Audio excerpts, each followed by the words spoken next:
Hello, તો કાલે છે દિવિસાની પહેલી ધૂળેટી, તો એને કેસુડાથી નવડાવવાની છે. તો રાતે જ આપણે કેસુડા પલાળી દઈએ અને આપણું એક પાર્સલ આવી ગયું છે, તો એનું અનબોક્સિંગ કરી લઈએ. મેં મંગાવ્યા હતા પ્લાન કન્ટેનર, તો જોઈ લઈએ કેવા છે. દેખાવામાં તો સારા દેખાય છે.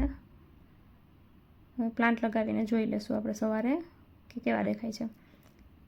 Good morning. તો મહાદેવની પૂજા થઈ ગઈ છે અને કેસુડા પણ પલળી ગયા છે. તો હવે આપણે નવડાવવાની તૈયારી કરી લઈ.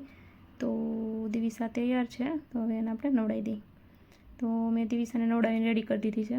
તે અત્યારે ખૂબ સારા મૂડમાં છે, કેમ કે ઝાઝી નીંદર કરીને ઉઠી છે, તો હોળી પણ આપણે રમી લીધી છે. હવે આપણે પ્લાન્ટ લગાવી દેવાના છે. તો રવિને આપણે પ્લાન્ટ લગાવવા બેસાડી દીધા છે. તો એ સરસ મજાના પ્લાન્ટ ચેન્જ કરી દે છે, નાના અમથા કુંડામાંથી મોટામાં લગાવી દે છે. અને હું ને દિવિસા બે બેઠા બેઠા જોઈ છીએ. તો ફાઇનલી આપણા પ્લાન્ટ થઈ ગયા છે